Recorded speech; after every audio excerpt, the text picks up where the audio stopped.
L'ascension rapide des dictateurs fait de nous aujourd'hui des témoins d'un phénomène nouveau. C'est le retour d'un ancien phénomène. C'est bien là la vérité, de dire que cela tient du phénomène.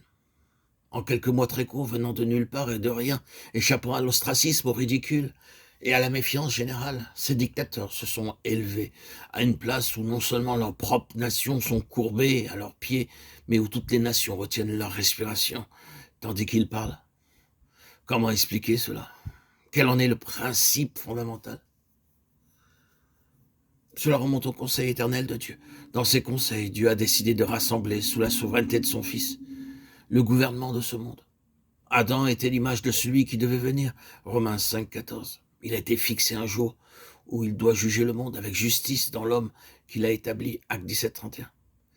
Et il nous a commandé de prêcher au peuple et d'attester que c'est lui qui a été établi par Dieu pour juger les vivants et les morts. Acte 10, 42. En effet, il y a un seul Dieu et un seul médiateur entre Dieu et les hommes, Jésus-Christ, homme. 1 Timothée 2, 5. Il nous a fait connaître le mystère de sa volonté, suivant le dessein que dans sa bienveillance, il avait d'avance formé en lui-même, pour en assurer l'exécution, quand les temps seraient accomplis, de tout rassembler en Christ, ce qui est dans les cieux et ce qui est sur la terre. Éphésiens 1, 9, 10. Celui qui est descendu est le même que celui qui est monté au-dessus de tous les cieux, afin de tout remplir. Éphésiens 4, 10. Car c'est en lui qu'ont été créées toutes choses, dans les cieux et sur la terre, les visibles, les invisibles, soit les trônes, soit les dominations, soit les autorités, soit les puissances. Tout a été créé par lui et pour lui. Il est avant toute chose et toute chose subsiste en lui. C'est lui aussi qui est la tête du corps, le chef de l'Église. Il est le commencement, le premier-né d'entre les morts, afin qu'en toute chose il tienne le premier rang. Car il a plu à Dieu de faire habiter en lui toute sa plénitude. Colossiens 1, 16, 19. Mais il a dit à l'égard du Fils, ô Dieu, ton trône demeure au siècle des siècles, et le sceptre de ta royauté est un sceptre d'équité. Hébreux 1, 8. Mais quelqu'un a rendu quelque part ce témoignage. Qu'est-ce que l'homme pour que tu te souviennes de lui? Ou le Fils de l'homme pour que tu en prennes soin? Tu l'as fait pour un peu de temps inférieur aux anges. Tu l'as couronné de gloire et d'honneur. Tu as mis toutes choses sous ses pieds.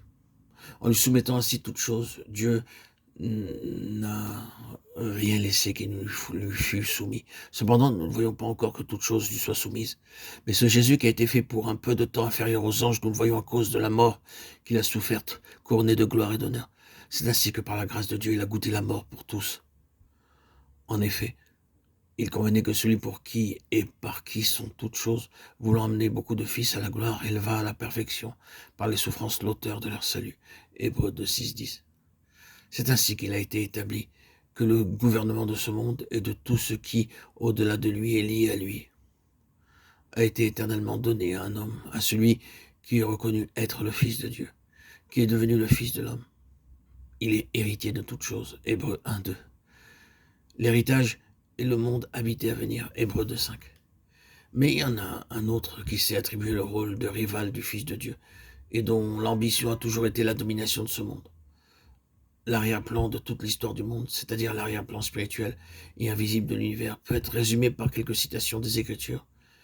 Caïn, qui était du malin, tua son frère. 1 Jean 3, 12. Le père dont vous êtes issus, c'est le diable. Il a été meurtrier dès le commencement. Jean 8, 44. Lequel des prophètes vos pères n'ont-ils pas persécuté? Ils ont même tué ceux qui ont prédit la venue du juste. Et vous, maintenant, c'est lui qui vous avez trahi. Vous avez été ses meurtriers. Acte 7, 52. Un homme planta une vigne, il l'environna d'une haie, il y creusa un pressoir et y bâtit une tour. Puis il la loua à des vignerons et quitta le pays. Quand la saison fut venue, il envoya un serviteur auprès des vignerons pour recevoir de leurs mains une part des fruits de la vigne. Mais l'ayant saisi, ils le battirent et le renvoyèrent les mains vides. Il leur envoya encore un autre serviteur, mais ils le frappèrent à la tête et l'outragèrent. Il en envoya un autre, qu'ils tuèrent, puis plusieurs autres, parmi lesquels ceux-ci furent battus et ceux-là tués. Ils avaient encore un fils unique et bien-aimé. Il le leur envoya le dernier en disant « Ils respecteront mon fils. » Mais ces vignerons se dirent entre eux « C'est l'héritier, allons, tuons-le. Et l'héritage sera à nous. » Et l'ayant saisi, le tuèrent et le jetèrent hors de la vigne. Marc 12, 1, 8. Ici, nous avons souligné spécialement certains mots pour relever la pensée qui relie ces passages. La question qui gouverne, c'est l'héritage donné au Fils de Dieu. Ce qui suit, c'est une longue histoire de jalousie qui produit le meurtre partout où le Fils est en vue, en symbole dans la prophétie ou dans la réalité. Nous en arrivons ensuite au moyen ou à l'instrument de la domination de Satan. Ce sera encore dans l'homme. De même que le Fils de Dieu est l'homme, selon sa pensée, selon son cœur, pour employer le langage humain de Dieu. Ainsi, comme nous avons essayé de le montrer, Satan a toujours cherché à adapter, et il a réussi à adapter l'homme à sa pensée et pour son dessein.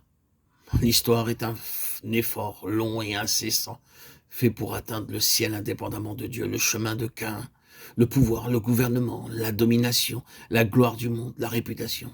C'est l'histoire de l'homme qui cherche à se mettre en avant et à occuper la place d'honneur.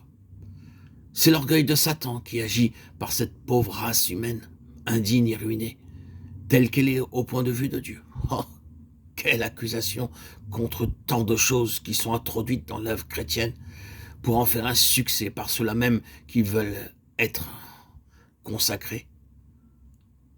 Pensons à la valeur qui est attachée au grade, au titre et aux distinctions dans l'œuvre de propagande des organisations chrétiennes. Pour porter une responsabilité, pour exercer une influence, pour attirer l'intérêt, pour faire impression. Nous voyons une recherche inquiète d'hommes pourvus de diplômes, de titres et ayant une position dans la société. Et lorsque nous trouvons ces lettres et ces qualifications sur les communiqués, les annonces et les programmes de l'effort chrétien, nous pouvons nous demander, mais quel lien y a-t-il entre tout cela et l'œuvre de Dieu?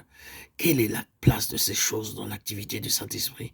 Les grades, les titres, les honneurs, les diplômes peuvent être parfaits dans leur propre domaine s'ils ont été réellement gagnés et s'ils sont le résultat d'une véritable qualification devant le jury d'hommes honorables. Mais leur donner un crédit au profit des choses de Dieu, cela est une inspiration de l'Antichrist. Ce sont là des paroles dures.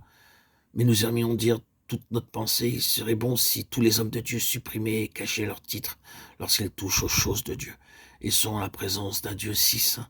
Il n'y a que les valeurs spirituelles qui puissent être reconnues.